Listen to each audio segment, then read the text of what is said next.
Bonjour et bienvenue dans le 7e épisode d'Il était une suite, dernier épisode de la saison avant la pause estivale. Il était une suite est un podcast qui entend revoir et interroger les suites des films Disney dans une perspective féministe, queer et gender. Je suis Fanny Van Exard. Et je suis Jeanne Modou. Et nous sommes deux chercheuses en littérature et en études cinématographiques. Un grand merci à notre monteur et génie technique pour son aide plus que précieuse. Top Mickey! Top Mickey. Je parcours les villes et les continents à bord de mon joli petit train. Je le fais toujours en chantant. Je trouve ça plus amusant. Vous pouvez retrouver des infos et des bonus sur le compte Instagram du podcast @ilétait_une_suite_podcast avec des points entre chaque mot.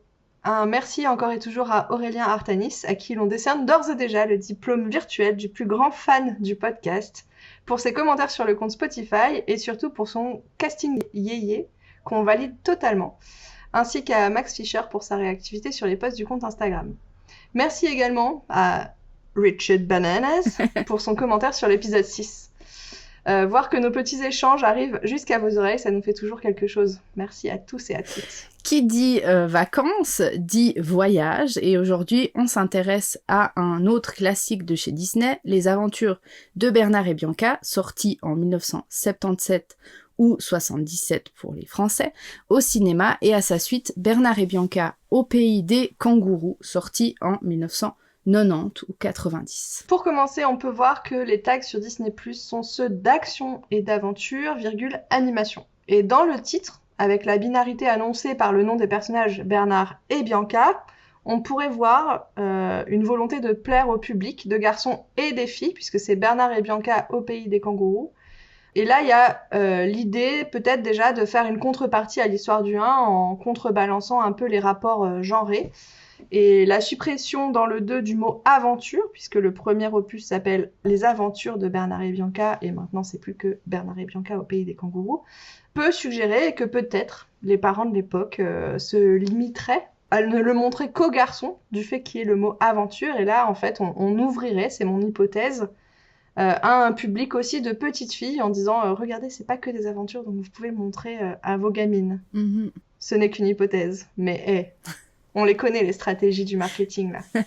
Sortez votre plus beau chapeau façon Crocodile Dundee, tartinez-vous de crème solaire indice 50 et gardez l'œil ouvert. On embarque dans une sacrée expédition dans le bush australien, avec ce premier segment baptisé Première rencontre. C'est ici que l'on vous déballe nos souvenirs comme dans un vieux carnet de route poussiéreux, jauni par le soleil subtropical, je vais pas réussir à dire le soleil subtropical, avec des croquis de wombat griffonnés dans les marges et une grosse tache de Vegemite sur la page de garde. On revient sur la première fois où les aventures de Bernard et Bianca et sa suite ont bondi dans nos vies. Est-ce que l'on a été aussi émerveillé que Cody devant les plumes dorées de Mamaouté l'aigle géante ? Et bien sûr, on inscrit ces films dans notre petit classement maison, quelque part entre un diamant oublié au fin fond d'une grotte et un piège à coller dissimulé sous les eucalyptus. Alors pour ma part, j'ai bien cherché et j'ai très peu de souvenirs concernant Bernard et Bianca, premier et second opus tout confondu.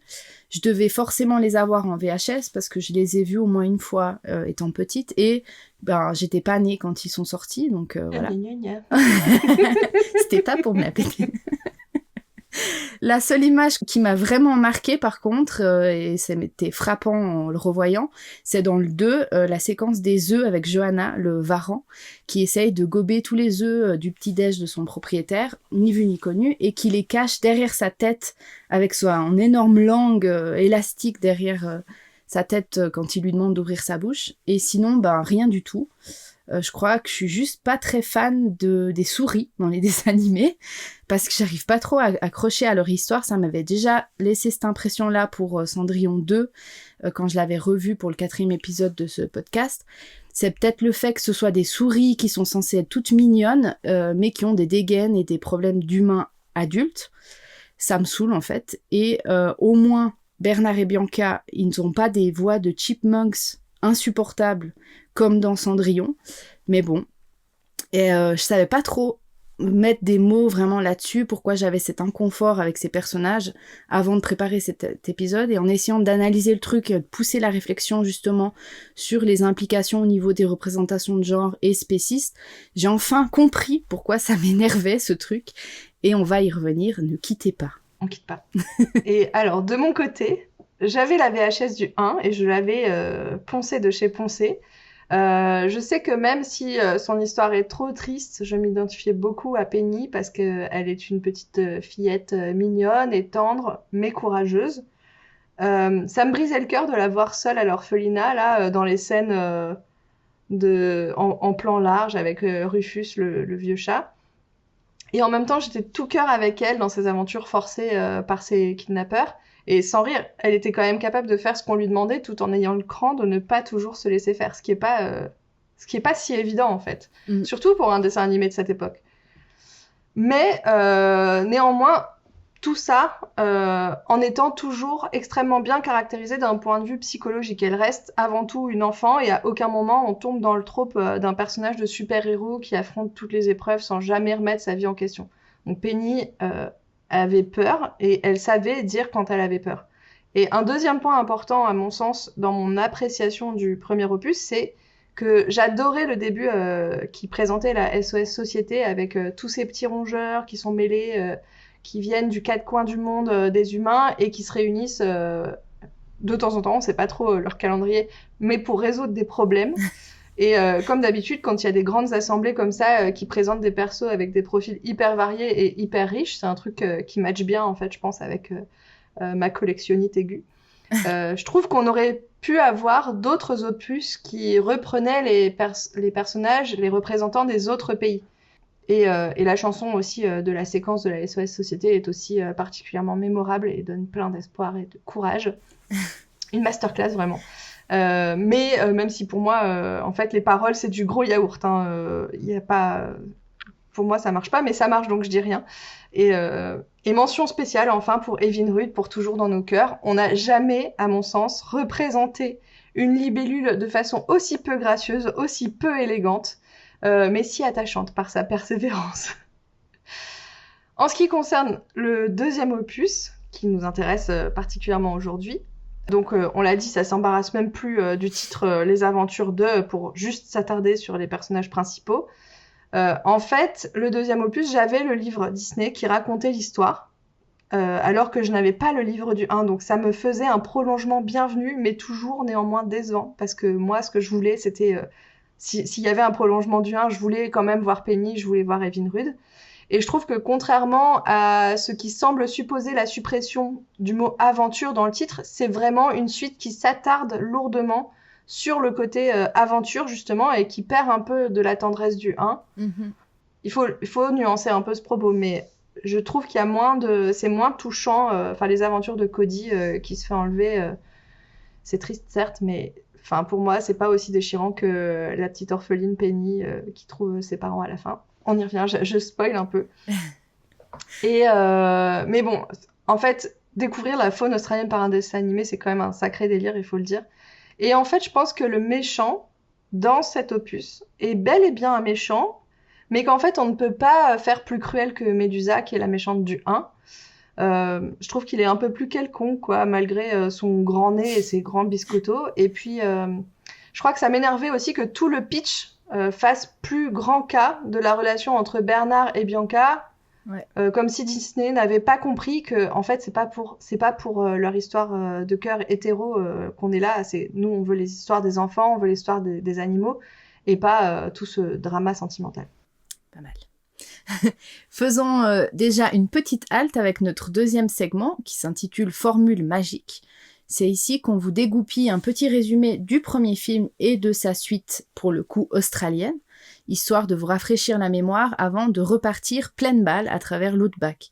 Promis, on essaye toujours de faire court, sans s'embourber dans les marécages infestés de crocodiles, juste histoire de bien remettre tout le monde dans le billabong, une version locale du bain pour tous les fans d'hydrologie qui nous écoutent. Est-ce qu'il y en a? Levez la main. Donc le premier opus, Les aventures de Bernard et Bianca, raconte l'histoire d'une petite orpheline du nom de Penny, et je crois que j'en ai un petit peu parlé déjà, qui se fait kidnapper par l'horrible Madame Médusa et son associé Snoop, qui l'emmène sur un bateau chelou baptisé le Bayou du Diable. Le début est très triste et très beau. On la voit au petit matin jeter en secret une bouteille à la mer pour appeler à l'aide, et la bouteille est en fait récupérée par la SOS Société, qui est une version miniature de l'ONU, composée de représentants et représentantes rongeurs de tout pays. Bianca, vedette éponyme, est la déléguée de Hongrie et propose de venir en aide à Penny, et pour l'accompagner, elle choisit le concierge du bâtiment de la SOS Société, qui est Bernard, qui n'est donc pas un délégué. Et voilà, parce qu'en fait, Bianca, c'est une jolie souris, et donc tous les délégués masculins, souris et rats confondus, se pressaient au portillon, mais elle a jeté son dévolu sur le bon Bernard. Bernard et Bianca se rendent donc d'abord à l'orphelinat où vivait Penny, où ils discutent avec un vieux matou sympa qui s'appelle Rufus, qui est bien attristé de la disparition de la fillette parce qu'elle lui filait des biscuits. Le chat met les deux souris sur la piste de Madame Médusa et de Snoops, chez qui ils se rendent. Donc ils ont une espèce de boutique, je pensais que c'était une boutique d'antiquaire, mais apparemment le résumé en ligne m'a dit que c'était des prêteurs sur gage. Ah oui. Il y a un côté un peu plus dark aux prêteurs sur gage que l'antiquaire, normalement, il dépoussière ça. Ils assistent alors à la préparation des valises de ce duo de vilains qui s'apprêtent à rejoindre le bateau où ils détiennent Penny. La fillette a été kidnappée parce qu'en fait, Snoops et Madame Médusa souhaitent l'utiliser pour récupérer le plus gros diamant du monde, qui est baptisé l'œil du diable, dans une grotte étriquée du bayou. D'ailleurs, je crois que c'est la première fois que j'entendais le mot bayou quand j'étais petite. Ouais. Et pour toujours, c'est associé aux aventures de Bernard et Bianca. Les souris transitent de New York jusqu'au bayou, donc on suppose être dans l'état du Mississippi, quelque part, grâce à l'Albatros Airlines, où ils embarquent sur le dos d'un albatros du nom d'Orville. Bernard et Bianca trouvent un point de chute chez deux autres rongeurs, Annie et Luc, qui leur expliquent les tracas que cause la présence des deux malfaiteurs dans le coin et les raisons de la présence de ceux-ci. Donc c'est là que Bernard et Bianca apprennent la quête de l'œil du diable. On voit alors passer deux crocodiles qui sont ni plus ni moins que les animaux de compagnie de Médusa, pourquoi pas, au doux nom de Néron et Brutus. Et là, vraiment, si vous l'avez vu, il y a dans vos oreilles la douce voix de Médusa qui résonne quand elle les appelle « Néron ! Brutus !» Voilà. Et Néron et Brutus tiennent dans leur gueule de croco la petite fille qui essayait de s'échapper. La petite fille, c'est Penny. Donc les souris tentent de suivre les crocos dans une barque qui est poussée par Evelyne Rude, la libellule asthmatique. Vraiment, ce perso, il est pépite. On dirait que t'inventes quand tu racontes, tellement que c'est improbable. Eh oui, on dirait une histoire d'un enfant de 4 ans.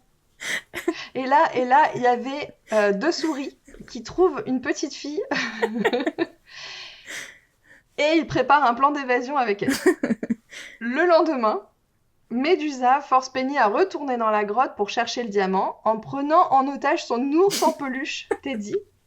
Bernard et Bianca accompagnent Penny cachée dans la poche de sa petite jupe tablier là des années 70 et ensemble ils trouvent le gros diams et l'extrait tant bien que mal d'un squelette pirate qui était fossilisé dans la roche calcaire alors que la marée monte et inonde peu à peu la grotte et vraiment il y a une scène un peu de suffocation de Penny et des souris qui est absolument traumatisante. Médusa récupère le diamant, elle essaye encore une fois au dernier moment de filouter, donc elle cache le diamant dans l'ours en peluche et prend Snoops, son coéquipier, en cible avec son fusil pour tenter de filer à l'anglaise avec le butin. Bernard et Bianca tendent un câble pendant que Médusa pète un câble. Wow. Médusa se casse la binette, lâche le nounours et Penny le récupère complètement victorieuse, c'est formidable. Tous les rongeurs font en sorte de couler le gros bateau de Médusa pour laisser la voie libre pour que Bernard, Bianca, Penny s'enfuient sur l'un des hydroglisseurs. C'est la scène de la fuite mémorable. Les méchants sont toujours punis et font donc naufrage. Et plus tard, on regagne la SOS Société pour l'épilogue où on apprend par un petit documentaire mise en abîme du dispositif gna gna gna, que le diamant a été légué à un musée et que la fillette, qui a été repérée par les médias de tout le pays, a par ce biais trouvé une famille pour l'adopter. Yes.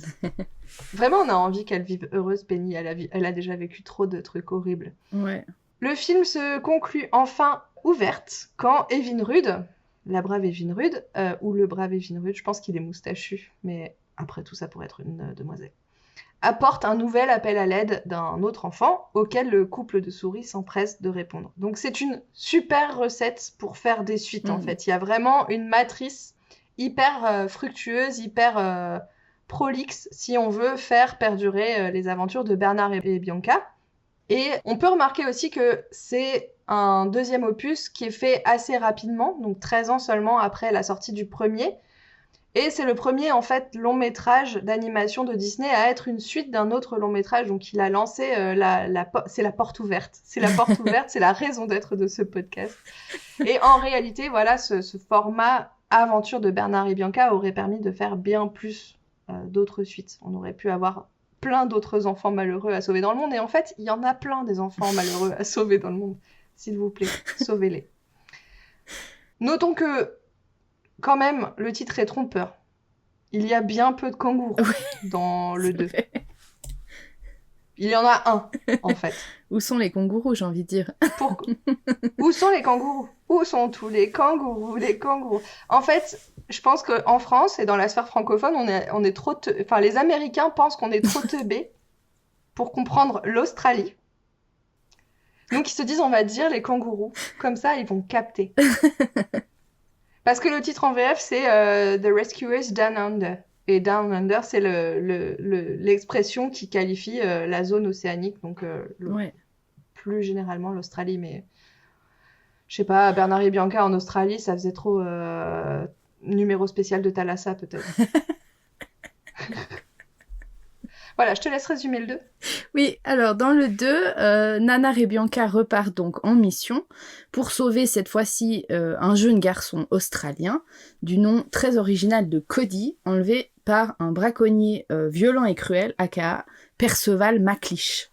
C'est pas faux. Qu'est-ce que tu veux en dire de Perceval McLeish ? Qu'est-ce que je veux en dire ? Ouais, est-ce que t'as une hypothèse ou une take sur ça fait un peu... Ouais, ça fait un peu chevalier des causes perdues, quoi. Ouais, mais il est pas un chevalier des causes perdues. Non, mais il est un peu rattaché à un truc de passé, quoi, d'être braconnier, alors que... Tu vois ? Ouais. Je sais pas. Mais McLeish, je sais pas quoi en faire. Bah, c'est parce que c'est avec un S. Et du coup, ça veut dire la laisse. Donc, c'est peut-être parce qu'il essaye de soumettre les animaux. Pas mal. Ouais. Genre, c'est dans son nom. Il avait pas le choix. Il est né comme ça. Bonjour, je m'appelle Von Bayon. Donc, le bon McLeish, il kidnappe Cody, en fait, parce que Cody essayait de protéger Maraouté, c'est comme ça qu'on dit ? Maraouté ? Oui. Un aigle royal doré, une espèce donc menacée, qui a en plus 3 œufs.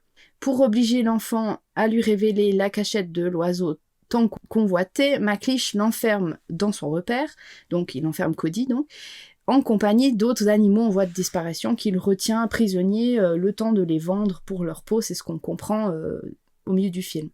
Les 2 souris quittent donc New York pour l'Australie, le pays des kangourous, on l'a dit, où elles font équipe avec Jack, un marsupial plutôt débrouillard et clairement relou, on va y revenir.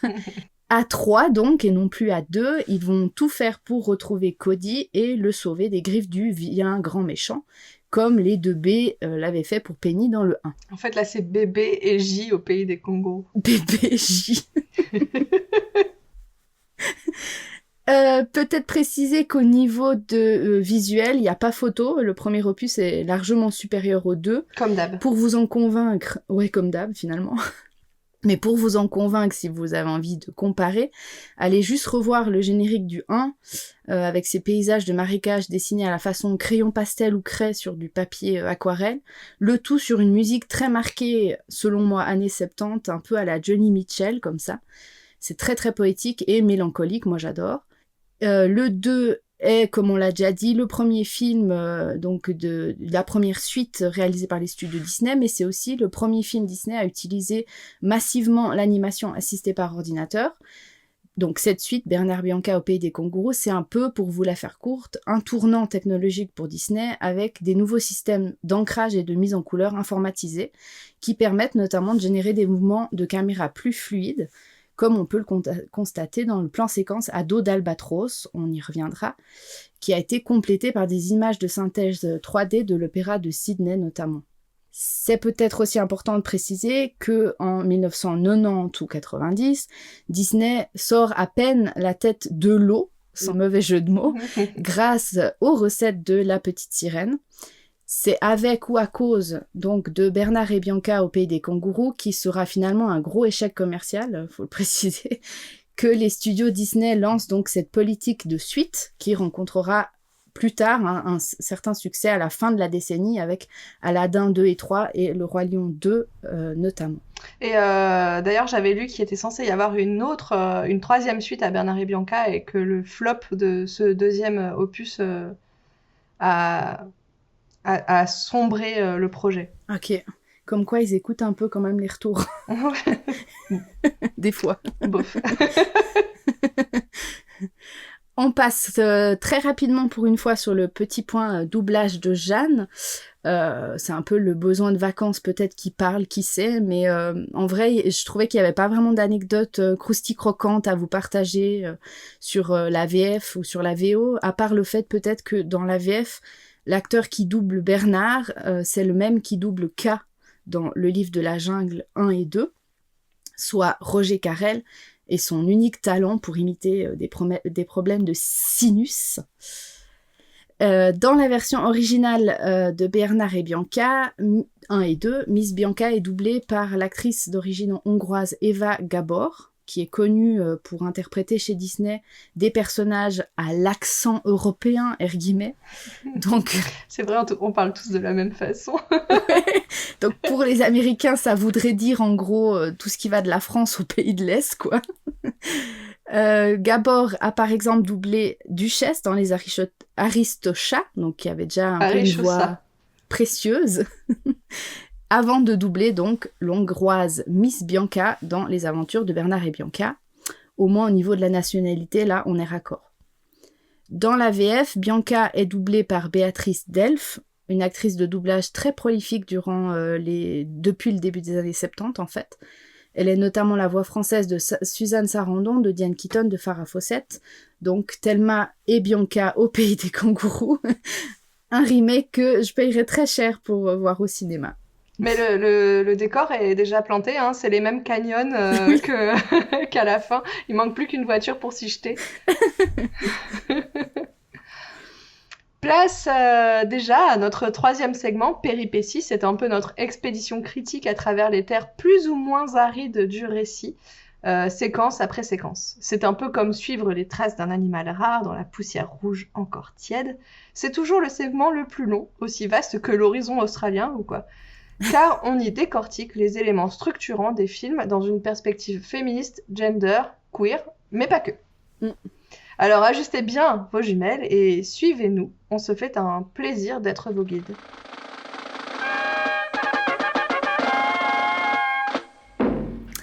Le deuxième volet des aventures de Bernard et Bianca s'ouvre sur de gros insectes et des grosses bestioles qu'on va apprendre à découvrir.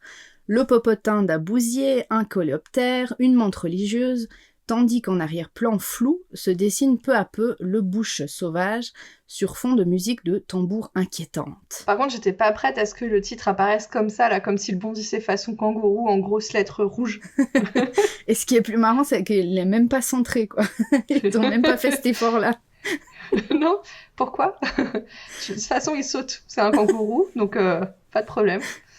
Et quand ce titre s'estompe, on avance d'un coup à toute vitesse en survolant un champ violet vers les rochers au loin. Et vraiment, toute cette 3D de 1990, ça fait comme dans un jeu vidéo. Tout le début, là, ça m'a fait l'effet d'un flashback du jeu 1001 pattes sur PS1 avec gros rochers rouges en vue. C'est vrai. Pourtant, c'était avant le jeu sur PS1, mais il y a vraiment cette esthétique gros pixels. Ouais. Gros amas géométrique de pixels qui fait toute la saveur des jeux PS1 et des dessins animés de cette époque. Avec cette grande vitesse, on passe donc les rochers rapidement, toujours plus de rochers, jusqu'à avoir une petite maisonnette dans la fenêtre de laquelle on rentre et qu'on visite un peu. On y reconnaît très vite des accessoires des aventuriers, donc il y a des cartes, un télescope, un hamac, mais l'affiche qui s'affiche en bas de notre écran et qui doit nous mettre la puce à l'oreille, c'est que c'est mal rangé, donc c'est sans doute un enfant qui vit là, et plus probablement un garçon, parce que... Vous le savez, les garçons, c'est le désordre, c'est l'exubérance, alors que, souvenez-vous, Penny, elle était polie et bien rangée. En effet, un petit blondinet dort dans un hamac, une petite tête blonde innocente pointe en effet sous ce tas d'habits, et on voit qu'il est innocent parce qu'il a un ours en peluche avec lui à ses pieds, donc un petit rappel de Penny avec son ours. Le tout sur un petit accompagnement musical ou didgeridoo. Voilà, le décor est planté en quelques notes, boum boum boum. C'est pas Bernard et Bianca au pays des rennes, hein, on vous l'avait prévenu, mettez vos tongs, ça va se passer bien plus au sud. Mais t'es pas au gaz, comme dirait... Ouh, je spoil. Donc l'enfant se lève, chope son couteau suisse parmi les copeaux de bois. Ce qui nous indique en passant que c'est un débrouillard. Hein. Tandis que sa mère fait la popote dès l'aube. Donc il s'échappe de la maisonnette sur la pointe de ses grosses rangers. Et alors qu'il est déjà dehors, elle l'interpelle pour lui demander s'il a bien pris son petit-déj. Elle est en hors-champ, mais elle veille au grain. Sa mère, en cuisine, comme le devraient être toutes les femmes bien comme il faut, l'avait en fait vu sortir, la bonne blague. Mais cette daronne, elle est assez souple, elle le laisse vagabonder, et la seule consigne que Cody, puisque c'est son prénom à la tête blonde, c'est qu'il faut qu'il soit là à l'heure pour le dîner. On le sent venir direct, il ne sera pas là à l'heure pour le dîner. Clairement pas. Donc c'est ainsi qu'on nous introduit ce nouveau protagoniste de cette suite, Cody, qui se faufile ni vu ni connu hors de son humble demeure, et vu que c'est un bonhomme aventurier, il court déjà vers de nouvelles aventures dans la forêt la plus proche, avec un petit sac à dos et un air tout assuré. Il parle aux animaux de la forêt, et c'est normal en fait, c'est Disney, et donc il rameute toute la petite faune sur son passage. On ne sait pas encore pourquoi, non mais allô quoi, le suspense quoi, dès le début du film. Un plan sur lui le montre à la fois mignon et déterminé. C'est vraiment le petit garçon qui sait où il veut aller, quoi. He has no time to lose. Rien n'est oublié pour en faire un garçonnet aventurier hors pair. Il y a un toboggan, il se sert d'un tronc comme d'un toboggan, il fait du parcours entre les rochers et avec d'autres troncs, et il est suivi par 2 oiseaux et des petits mammifères non identifiés dans le coin. Les sons de didgeridoo, en fait c'était un kangourou femelle qui soufflait dans l'écorce d'un arbre mort. Oui, ça démarre très fort cette suite, accrochez-vous. Le kangourou femelle lui annonce, toute paniquée qu'elle est, parce que c'est normal, c'est la représentation basique du féminin chez Disney, toi-même tu sais, surtout depuis le précédent épisode, #justice pour Shanti, c'est dur à dire. Donc cette femelle kangourou lui dit « Maraouté, la grande aigle royale, est prise au piège d'un braconnier sur la falaise. » Donc à ce moment-là, on comprend que Cody, c'est un peu le garde forestier miniature de la vie sauvage du bush. La kangourou le chope, elle le transporte, elle le dépose ensuite au pied de la crête où l'aigle serait coincé. Et là, je me dis, attends, c'est une kangourou et une aigle, et pourtant c'est le petit garçon qui doit seul pouvoir agir. Ouf, vive les individus masculins qui seuls savent sauter, qui seuls savent sauver les pauvres êtres sans défense que nous sommes. Hein. Et c'est vraiment symptomatique, je vois bien que les scénaristes se sont dit, attends. Dans le 1, c'était une fille. Pour équilibrer les choses, on va faire un 2 avec un garçon. Sauf qu'en fait, soyons honnêtes, c'est déséquilibré tout de même, puisque quand Penny est kidnappée et forcée de risquer sa vie pour chercher un diamant, Cody, lui, répond de son plein gré à un appel des animaux pour sauver l'une des leurs. Donc les deux sont certes habiles et courageux, mais l'une ramasse un gros caillou, tandis que l'autre sauve un aigle royal. C'est 2 poids 2 mesures en fait, y a, sur une échelle de l'héroïsme. Et le fait que les animaux à qui il vient en aide soient caractérisés comme féminins n'aide pas, c'est vraiment le white savior du bush. Mm-hmm. Le gosse remonte ses chaussettes et se met à escalader une paroi toute raide, à main nue, sans cordage, comme ça, sans réfléchir. Le feu de l'action, quoi. Ah, mais ça, c'est l'escalade, ça mobilise toutes les parties du corps. C'est un exercice complet. On en connaît tous. Donc pendant son ascension, vas-y que le vent souffle et qu'il n'a pas de prise. Je suis même surprise qu'il n'y ait pas eu un avertissement à ne pas réaliser chez soi en bas de l'écran, tiens. Tellement ça avait l'air périlleux. Mèche blonde au vent, il arrive enfin en haut de la falaise et découvre donc l'aigle, tout recroquevillé et saucissonné au sol. En voulant la libérer avec son petit couteau suisse, là je me suis dit, mais putain, ça s'expatrie vachement bien ces merdes, même en Australie, quoi. Ah, c'est votre héritage national. Laissez tomber le gruyère et les mentales. Ça sert à rien. On arrive avec un couteau.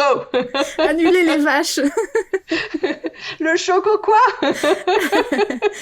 Donc, en voulant libérer l'aigle avec son tout petit couteau suisse, le Cody se fait un peu malmener et bousculer. Et pas moyen de communiquer avec la grosse bébête, hein, parce que oui, logique Disney oblige, les animaux parlent, mais pas tous. L'aigle, non, par exemple. À croire que c'est que quand ça arrange les scénaristes pour vite faire passer des infos comme ça plus vite.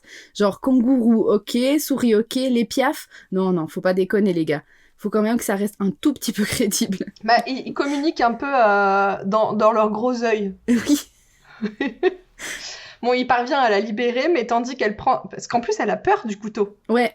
Genre, il y a un moment où elle est rassurée par sa présence, parce qu'elle comprend que c'est un petit garçon. Mais là, il sort son épinelle. Donc il parvient à la libérer, mais au moment où elle prend son envol, l'aile de Maraouté se déploie et bouscule Cody dans le vide. Et vraiment deux mouvements verticaux opposés, parce que Cody tombe, Maraouté décolle, et c'est une chute dans le vide du gamin sur 500 mètres de roche, alors qu'il les avait gravis très très vite. C'est vrai. Mais là, il les tombe vite, mais au ralenti. Comme dans une bonne grosse scène dramatique, Cody chute au ralenti, une larmichette à l'œil aussi. Non mais il avait aussi une petite larmichette un peu retenue dans son œil, là vraiment le gros drama. Et ça dure, c'est très long, on capitalise vraiment sur le truc, histoire que les spectateurs ils s'attachent vraiment rapidement au nouveau personnage de Cody. Personnage qui n'est pas orphelin cette fois, donc c'est forcément plus dur, la logique de Disney quoi. Alors, il faut mettre les bouchées doubles. Faudrait au moins qu'on le fasse tomber du haut d'un précipice. Ouf, finalement, il est sauvé in extremis, un peu, je trouve, à la Histoire sans fin. Il se retrouve donc sur les ailes énormes du Grand Piaf, en mode baisse ta culotte, c'est moi qui pilote. Pardon. Il tire donc sur les plumes du gros machin et hop, il prend de la hauteur. Donc là, on a vraiment une séquence de kiff avec une musique d'apothéose. Cody et Maraouté transpercent majestueusement les nuages. C'est la consécration du héros, quoi, avec quand même une forme de fraîcheur enfantine, avec des rires, un passage en jet ski sur des flamants roses, des grimaces faites par le vent qui lui frappe légèrement le visage. Et là, on a vraiment une longue séquence en mode on s'amuse dans le ciel, donc et que je te fais sauter en l'air, et que je te fais des gratouilles sur le ventre avec mes griffes d'aigle, et que je te fais plonger tout droit sur un canyon parce que c'est fun, etc. Et pourquoi pas, finalement, j'ai envie de dire.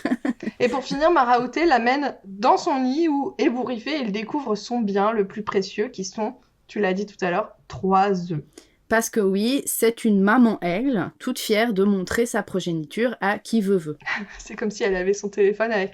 Alors là, c'est le premier pendant qu'il faisait de la pâte à sel. Et là, c'est le deuxième. Regarde, il s'était égratigné les genoux. Et à la question fatidique prononcée par Cody, les pieds dans le plat. Mais où est le papa aigle ? La grosse poupoule qui couvre maintenant ses œufs penche la tête toute tristoune. Oh. Est-ce qu'on peut arrêter d'anthropomorphiser les relations animales, s'il vous plaît, Disney ? Ils nous foutent du c'est le papa, c'est la maman, le bon modèle hétéroparental et marital à toutes les sauces. Sur ce, Cody lui caresse la tête et il en rajoute en disant « Ah, papa aussi est mort !» Donc enfin, on a le grand retour de l'orphelin déboussolé à sauver. On a eu chaud. Ouais. C'est presque un papa, une maman, on ment pas aux enfants, mais en version papa est mort et Ouais, maman, on voit jamais sa tête. Donc, maman est en cuisine. papa est en haut, maman fait des gâteaux. Ah, c'était ça la chanson. Ça a été inspiré par Bernard et Bianca. Le saviez-vous? Moment émotion donc qui se conclut par le don par legs d'une de ses plumes dorées à Cody. En souvenir de ce moment de Maraouté avec un peu papaouté. Là aussi, c'est l'inspi de Stromae. Balèze. Il en a inspiré des chansons. Et je sais pas vous, mais moi, connaissant les douilles made in Disney, je me dis que ça va revenir plus tard forcément dans l'intrigue, cette histoire de plumes. Et l'aventure magique ne s'arrête pas là, l'aigle le redépose dans la forêt. Fin. Mais non, vous y avez cru. Une affiche Wanted sur un arbre nous annonce, voilà, ça y est, qui sera le véritable antagoniste du film. La subtilité à l'état pur, toujours chez Disney, on connaît. Donc, c'est Perceval McLeish, on en a parlé un tout petit peu tout à l'heure, qui est un affreux grigou qui ressemble à la marionnette de Chirac dans les Guignols de l'info. Mais hop, c'était qu'en passant. Pendant que Cody faisait l'avion avec ses bras, vous n'avez rien vu. C'est passé. Vous le verrez plus. C'est trop tard. Enfin, si, tout à l'heure. Mais pour l'instant, chut. Cody est ensuite alerté par un bruit de clochette provenant d'un buisson et il tombe ainsi sur une toute petite souris suspendue dans le vide selon un ingénieux dispositif de piège. Tiens, Jeanne, ça fait pas 2 pièges coup sur coup? Donc là, Cody essaie de libérer la petite souris prisonnière, mais en fait, elle était elle-même l'appât pour capturer Cody. Waouh, balèze. Ouais, une mise en abîme de piège. Le piège en abîme. Ouh, c'est chic. Un système ensuite que l'on nous présente directement comme très très sophistiqué avec loupiote qui clignote rouge et écran de contrôle prévient alors un bonhomme encore à ce stade hors champ qui jubile déjà. Ah oui, il dit « Haha, champion !» pour s'auto-congratuler. Et ça, c'est la marque des vrais bonhommes. C'est champion ça. Ça c'est mon champion. Haha, champion. C'est bien Percy. Bon, Cody essaie de regrimper la paroi du trou où il est tombé, mais voilà, remonter les 10 mètres d'un trou, c'est moins facile que les 500 mètres d'une falaise. Donc il retombe, et c'est vraiment logique, c'est vraiment ce qu'on attendait. La petite souris essaye de lui venir en aide, elle lui tend une liane, je l'ai dit du premier coup cette fois, merci Liane Folie, mais arrive un gros engin en mode 3D sur musique tonitruante qui annonce le danger et le grand vilain méchant tout pas gentil. Ah, tu veux dire que celui qu'on a vu tout à l'heure sur l'affiche Ni vu ni connu, ça y est, il est là? Débarque alors le grand méchant du film et son sidekick, aka le braconnier McLeish, et son varan de compagnie, Johanna. Je me suis un peu interrogée sur le prénom Johanna, mais j'ai rien trouvé de concluant. Voilà. Ouais, moi non plus. C'est joli, Johanna, en plus. Mais il y a un peu une douceur, Johanna, tu vois. Puis lui, quand il l'appelle... Bah, big up à toutes les Johanna, alors. Faites un bisou à toutes les Johanna que vous connaissez de notre part. Donc, la laisse conduit de manière très rapide et dangereuse, un peu à la manière de Médusa dans le premier opus. Il a un gros camion poète-poète, chenillé, équipé d'une cage et d'une grue pour capturer les animaux, et tout, et aussi équipé d'une énorme barre de bélier de fortune à l'avant. Vraiment, on est au max dans le cliché du mec qui détruit la nature et n'est pas vraiment dans le respect du vivant. Hashtag grillétarien. Donc là, c'est une rêve qui marche que pour mes compatriotes suisses, désolé pour les autres. Ah, mais explique, c'est quoi un grillétarien ? Alors, c'était une pub pour un des plus grands magasins en Suisse de supermarchés, quoi, qui avait fait une pub pour se moquer des véganes et des végétariens. Puis c'était genre que des trucs de barbecue avec de la grosse bidoche, puis ils avaient mis hashtag grillétarien. Ok. Puis ça avait fait un monstrueux scandale. Assez de choses. Voilà. Ouais, ok, merci.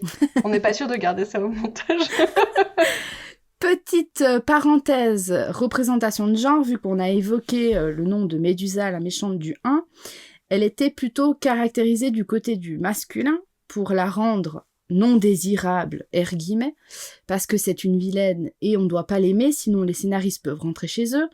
Donc elle conduisait dangereusement et vite, elle utilisait des armes à feu, on l'a dit, elle Elle menait la vie dure au pauvre Snoops, qui est son partenaire assistant, on ne comprend pas trop bien leur relation. Elle se montrait surtout insensible au chagrin de Penny, etc. Donc le contraire de l'instinct maternel. Exact. Et Médusa faisait surtout peur, en fait, par son apparence, notamment dans cette fameuse séquence où elle se démaquille et retire ses fossiles dans l'intimité de sa chambre, un geste qui en a traumatisé plus d'un, hein, Fanny? Ah oui, le trauma. Je la revois, elle a soulevé sa paupière en tirant le fossile. Dégueulasse. Oui, alors il faut... Du coup, j'explique ou pas? Oui. Parce que, en fait, je ne connaissais pas l'existence des fossiles jusqu'à découvrir le monde du drag. Donc, en fait, pendant toute l'enfance, je me demandais ce que faisait Médusa. Je comprenais pas pourquoi elle se tirait les cils. Qu'est-ce qui se passe avec cette femme? Pourquoi elle se décolle la paupière? Il y a un problème. Vraiment. Est-ce qu'elle est en train de soigner son glaucome naissant? Et donc, toute cette séquence un peu traumatisante était une preuve, s'il en est, de la mise en scène artificielle à laquelle elle doit se soumettre chaque jour pour tenter de séduire, donc dans une volonté de la ridiculiser, parce qu'une méchante, c'est forcément toujours moche. Merci pour les raccourcis Disney. Médusa est aussi beaucoup plus grande en taille que Snoops, ce qui la rattache encore plus dans cette idée de rattachement au masculin. Mais c'est une représentation très très maladroite et sexiste du pouvoir que ces femmes castratrices, exerceraient sur des hommes. Médusa, comme Ursula ou encore comme Cruella, avec lesquelles d'ailleurs elle partage beaucoup de traits physiques, souvent empruntés à la culture drag d'ailleurs, pour semer un trouble dans le genre. On vous laisse aller écouter l'épisode sur la petite sirène pour plus de contexte à ce sujet. Donc Médusa est non seulement dominatrice comme Ursula, comme Cruella, mais également tyrannique, comme si on voulait nous faire gentiment comprendre que rien n'est pire que les femmes au pouvoir. Oups, démasqué. Alors qu'en fait, elles sont ultra stylées, là, les trois. Ouais. C'est les plus stylées des méchantes. Parce qu'elle me faisait peur avec ses sourcils, avec ses cils, mais en fait, je trouvais que quand même, il y avait un truc coloré et tout. Bah, évidemment, sa tenue violette, là, mais parce que c'est une méchante, attention. Ouais. D'ailleurs, là, ça s'applique pas du tout à McLeish. C'est vrai. McLeish, il a pas des couleurs de méchant, il a le nez un peu crochu, mais c'est pas outre mesure. Dans sa caractérisation physique, à part sa très grande stature, c'est pas hyper clair. Oui. Donc justement, avec le grand effort McLeish, exit la perversion genrée. S'il fait peur, c'est grâce à sa stature et surtout grâce au pouvoir qu'il exerce sur les plus faibles, animaux et enfants confondus. Il est très doué pour tout ce qui est prédation et il possède une artillerie lourde pour capturer toutes sortes de bébêtes. Le bon mascu bouffeur de viande, on y revient. Et il a un gros véhicule. Et vraiment, le gros véhicule, Freud dirait que c'est... Compensatoire. J'ai une de mes meilleures amies qui allait coller des autocollants sur les 4x4 et les SUV de tout type. Et l'autocollant disait « Ce véhicule compense la taille de ma bite. » Génial. Bisous Annabelle. Bon, revenons à nos varans. D'ailleurs, la blague ratée, ça aurait été d'appeler Johanna Sylvie, mais... Revenons à nos varans. Une grosse tête de varan donc surgit pour saluer Cody depuis le trou du piège où il est tombé, et McLeish arrive juste après. Moi, c'était cette scène-là qui me faisait peur quand j'étais petite, quand je l'avais vue. La scène où le varan surgit, là, il y a un peu un jump scare du lézard que t'arrives pas trop à identifier, qui est un peu l'inquiétante étrangeté. Et là, donc, le varan est là, et après, McLeish arrive juste après, en espérant avoir capturé un cochon ou un autre animal, et il jubile, on l'entend en hors-champ. Donc on comprend assez vite que c'est un braconnier et qu'il est déçu que ce soit juste un enfant et pas un animal précieux. Et de cette déception, il va s'en prendre à Johanna parce qu'elle aurait mal creusé le trou, et c'est l'argument qu'il utilise pour faire avaler à Cody que non, il n'est pas braconnier, c'est Johanna qui a creusé un trou. Mais Cody, le petit garde forestier miniature, n'est pas dupe et il le lui dit assez explicitement. McLeish lui tend le canon de son fusil pour le faire sortir du trou. Ça, c'est vraiment la meilleure idée. Si vous avez besoin de faire se redresser un enfant, n'hésitez pas à utiliser des armes lourdes. Apparemment, c'est safe. S'ensuit un quart d'heure cartoon, parce que... Ça nous manquait, quart d'heure cartoon. Parce que Johanna repère en fait la petite souris, donc rappelez-vous, celle qui avait servi d'appât, qui s'est depuis glissée dans le sac à dos du blondinet. Elle lui saute dessus, et là c'est une scène qui fait un peu peur, mais le braconnier la met en joue en l'insultant. Donc là il y a ce même truc quand même, où plus méchants que les méchants, c'est les méchants qui sont méchants avec leurs propres compagnons animaux. Donc vraiment la relation chaud-froid des mecs toxiques, là, il l'insulte, il la félicite, il l'insulte, il la félicite. Ouh, et Johanna ne sait plus à quel sein se vouer. Et donc, en voulant attraper la petite souris, Johanna pousse de sa longue queue McLeish, hop, dans le trou. Ça aussi, Freud dirait... Ah, il y a du sous-texte. Hein. Ah là là.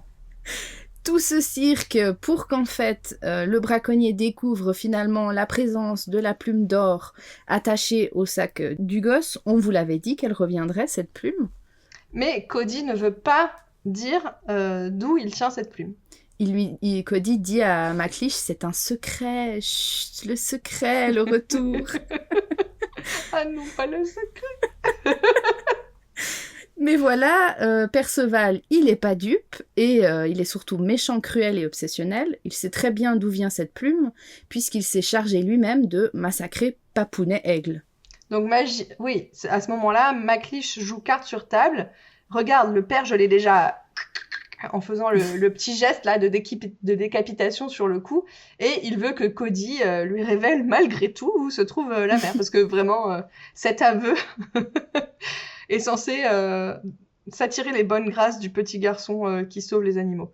Bon, sinon, passons aux choses sérieuses. Est-ce que c'est un truc connu et avéré que les aigles s'accouplent 2 par 2 et pour toujours ? Pourquoi désigner là les aigles par ces qualificatifs très spécifiques de père et de mère systématiquement ? Et on sait qu'il y a les œufs, donc bientôt d'autres aiglons, et ça justifierait une détermination familiale, mais c'est quand même un peu gênant. Il n'y a pas... Et puis, est-ce qu'il y a que 2 aigles sur toute l'Australie ? Parce que c'est pas parce qu'il en a tué un que forcément c'est le partenaire de Maraouté. Ouais. Bah, vraiment des questions en l'air, hein. N'hésitez pas à lever la main au fond de la classe si vous voulez participer. Donc Cody refuse finalement de balancer la cachette de sa pote le Piaf et se met à courir un semi-marathon suivi de près par Johanna le Varan. Arrivé au bord d'une falaise, le blondinet n'a plus d'issue, c'est soit Johanna qui pousse littéralement des cris de mort-vivant à ses trousses, soit les crocos plus bas. Il tente le tout pour le tout en sortant de sa poche son minuscule couteau suisse, le retour, mais il le fait tomber et Scrooge il se fait écraser la main par la grosse bottine collection printemps-été du bon McLeish. Il kidnappe donc le gamin et jette son sac à dos dans l'eau, ça rime, pour faire croire à un accident de croco. La souris qui avait servi d'appât, souvenez-vous, n'a pas perdu le nord. Elle est entre-temps partie avertir un autre rongeur télétransmetteur que McLeish a enlevé à un garçon. Donc en morse, ça fait bip bip bip bip bip bip, et on suit le trajet du signal émis le long du piquet, et on traverse avec ce signal tout le globe, de l'Australie jusqu'aux îles Marshall d'abord, où une autre souris retransmet à bord d'une carlingue, puis vers Hawaï, où des tas de souris en petites chemisettes motif ananas retransmettent aussi, adorable, pour enfin que l'info arrive à New York en passant plusieurs relais qui ne sont mentionnés que sur la carte aux États-Unis, parce que les États-Unis, c'est le centre du monde, on le sait tous. Depuis le 1, les aventures de Bernard et Bianca, la technologie a changé, ce qui fait qu'on nous offre la vue par le dessus de New York, avec des gros bâtiments en 3D dégueu, donc la 3 dégueu, j'ai donné pour vous. C'est New York sous la neige, les délégués d'SOS Société sont convoqués, et on retrouve le décor fantastique, je trouve, du 1, avec cette petite estrade en boîte d'allumettes et les tout petits pupitres au nom de tous les pays représentés vraiment. Oh là là, c'est trop mignon, on se croirait dans une maison de poupées.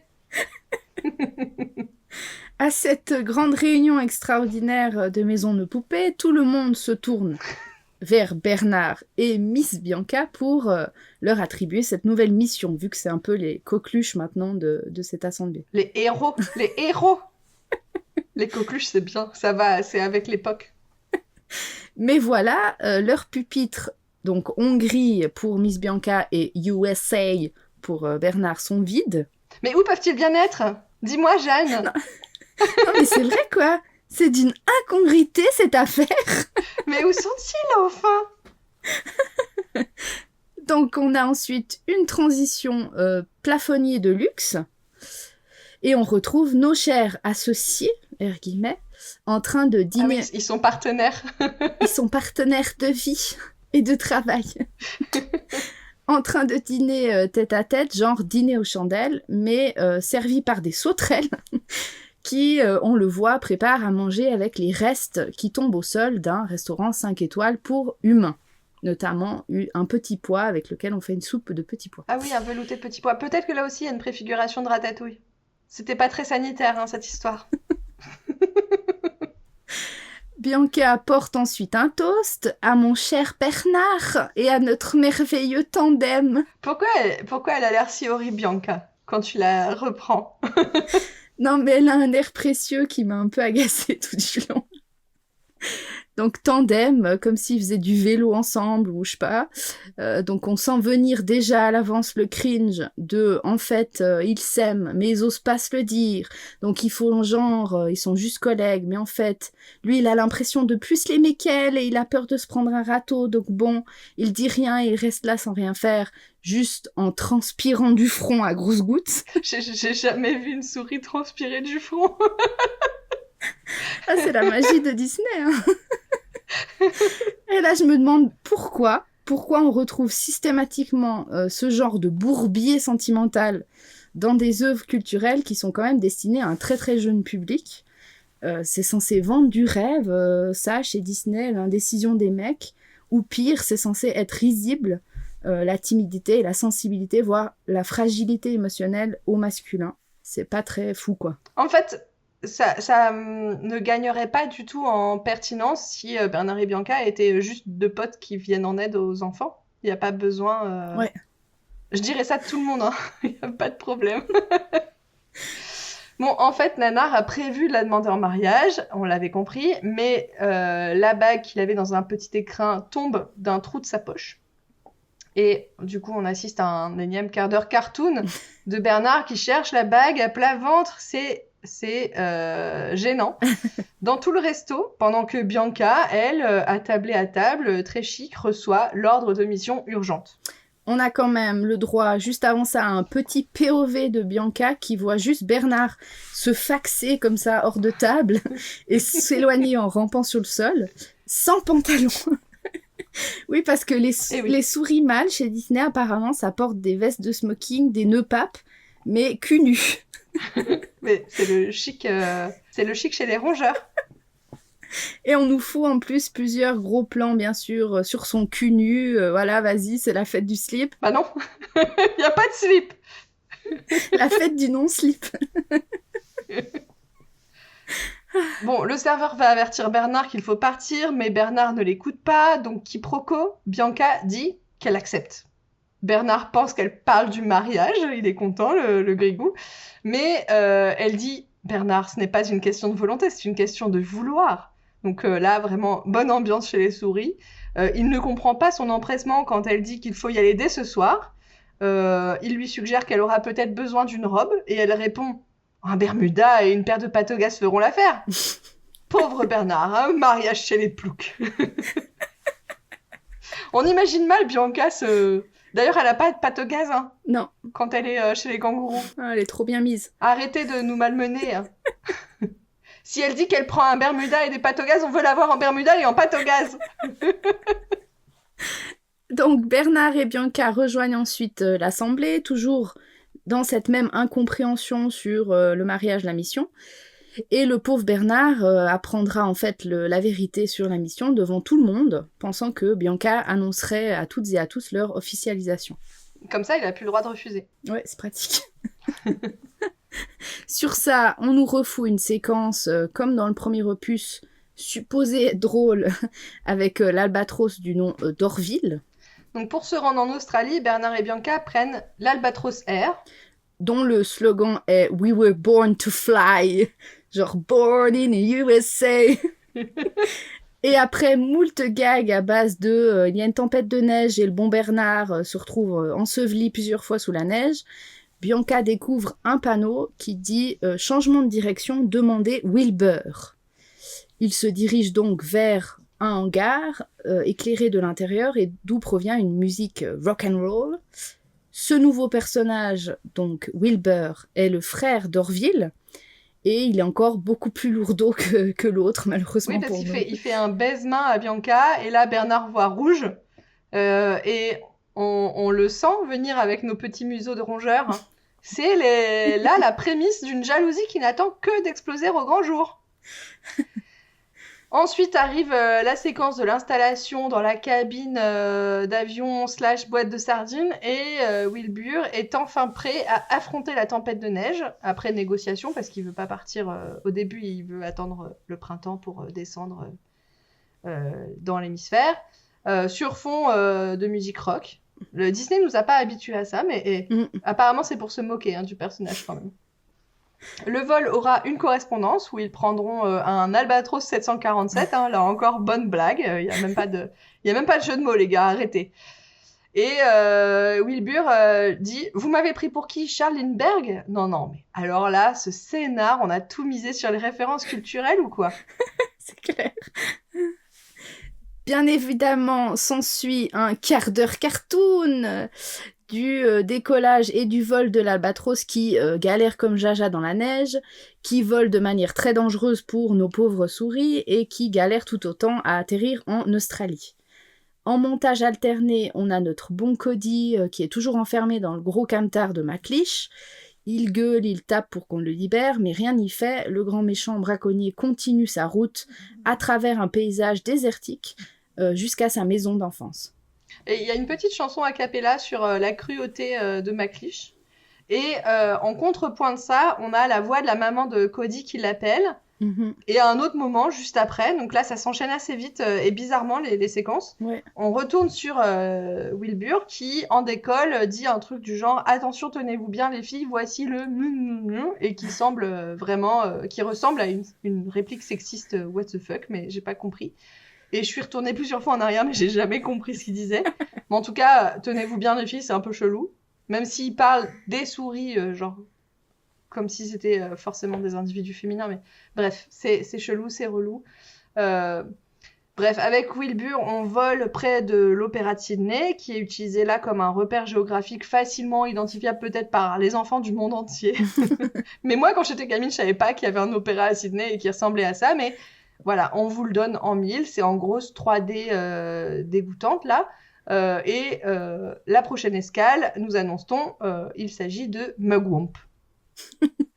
À leur arrivée donc en Australie, Bernard et Bianca font très rapidement la connaissance de Jack, peut-être une référence à Cendrillon avec Jack, un marsupial rangeur qui gère la tour de contrôle et aussi la piste d'atterrissage qu'emprunte l'Albatros avion de Bernard et Bianca.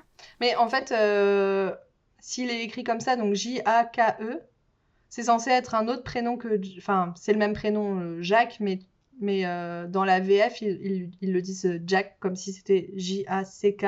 Ouais. Alors que normalement, c'est Jake quand c'est K-E à la fin. Donc, il y a un truc, un peu une occasion ratée, parce que c'est censé être un indice du dépaysement national. Et là, on l'a pas du tout, parce qu'en fait, comme tu l'as dit, ça pourrait être très bien Jack de Cendrillon, alors que pas du tout. Ouais. Bon, en tout cas, le gag dans cette séquence, c'est que la barrière d'arrêt qui est censée utiliser pour... que Wilbur est censé utiliser pour atterrir, est fabriqué en live par Jake avec un soutif élastique qui doit stopper l'Albatros en se plaçant au niveau de sa poitrine. Et vraiment, les blagues de travestissement sont toujours hilarantes. Non. Le ranger rongeur a eu le temps, entre-temps, d'être présenté comme un perso hyper efficace, hyper agile, courageux et rapide. Miss Bianca descend de l'escalier, façon Grace... comment elle s'appelle ? Lady Di. Ouais, il y a un truc un peu Lady Di dans Bianca. Grace Kelly. Ouais, Grace Kelly. Où elle est avec sa toque de fourrure, là. Mais c'est vrai. Vraiment, elle n'a pas sa toque. Elle a pas sa toque en Australie. Elle a quoi ? Elle a pas un petit chapeau de ranger ? Non. Oh, je sais plus. On a regardé le film ou pas déjà? Non, je crois pas, on fait semblant depuis le début de ce podcast. Bon, elle descend de l'escalier et Jake est sous le charme, évidemment, et il se présente et elle soupire. Ouh, quel homme galant! Alors que bon, déjà, c'est pas un homme, c'est un ranger rongeur. Il ôte son chapeau, la débarrasse de sa valise, c'est la galanterie tradi qu'on déteste, mais qu'à l'époque, apparemment, on adore. Et pendant ce temps, le bon Bernard, il se galère avec les autres valises.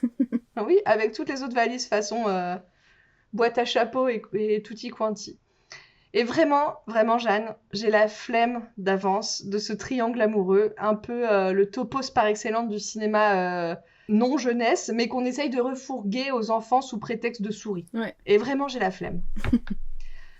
Bon, ensuite, je sais pas trop quoi dire de toute la séquence de l'Albatros qui finit à l'hôpital, parce qu'il s'est craché sur la piste d'atterrissage et il a mal au dos, et c'est suivi d'une deuxième séquence un peu plus tard, avec, en fait, il est pris en charge par un docteur fou et par des infirmières bonnes sœurs. Ouais, pareil, je savais pas trop quoi en foutre, à part le fait de dire que le care est ici laissé uniquement aux souris femelles, donc les infirmières bonnes sœurs, et la science et le savoir médical à la seule souris mâle.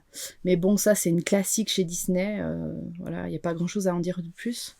Mais surtout que les infirmières bonnes sœurs, là, elles ont surtout l'air nunuches et asservies au personnage de chirurgien fou souris. Et vraiment, c'est deux séquences d'angoisse pure. Ouais. Et qu'on ressent aussi par le personnage de Wilbur qui essaye de carapater le plus vite possible. Ouais.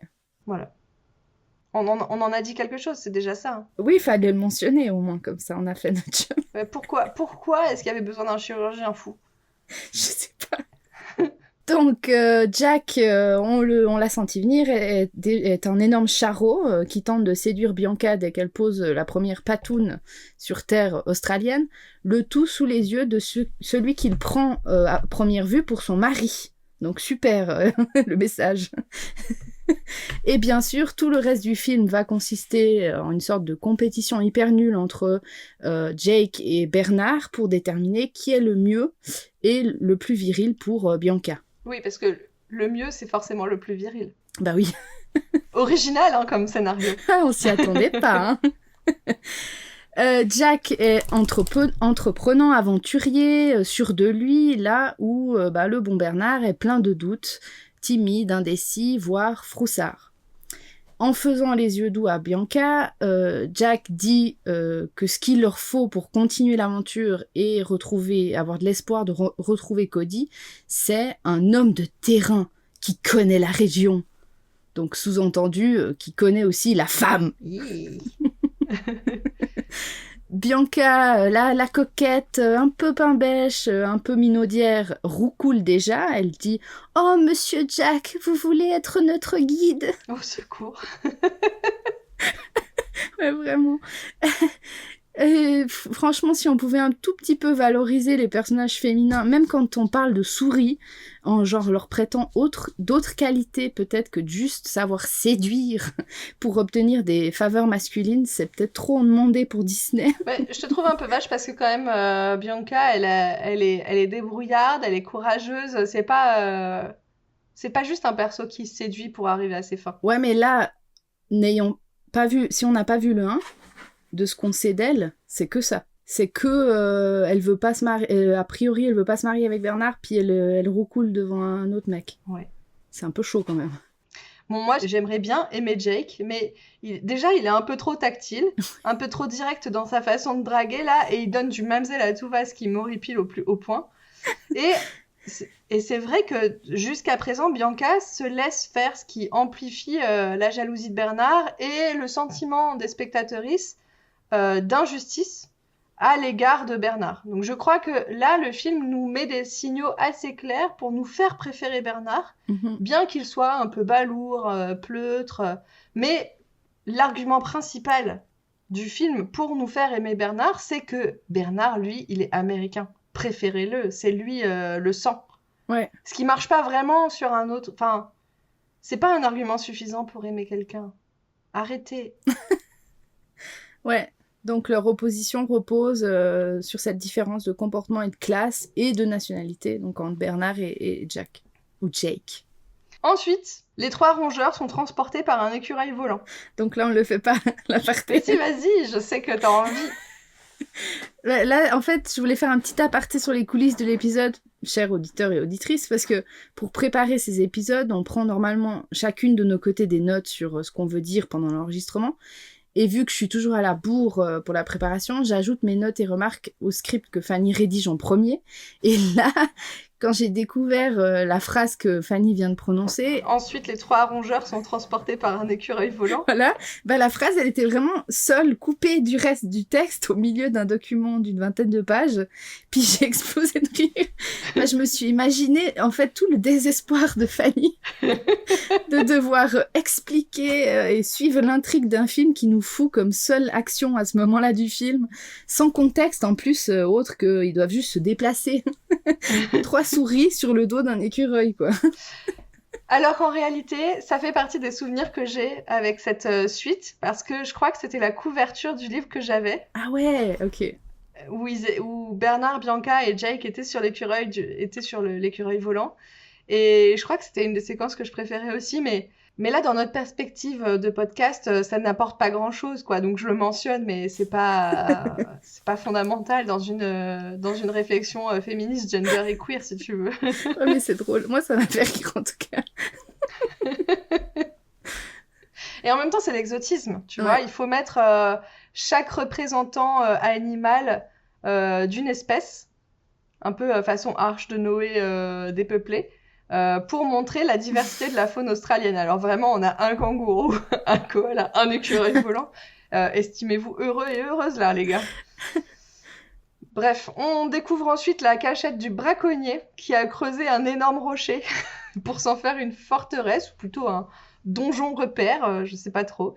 Cody est ligoté, placé devant une carte gigantesque d'eau au mur, sur laquelle McLeish jette des couteaux en l'interrogeant sur la localisation du nid de l'aigle. Et là, Johanna est dans son bain.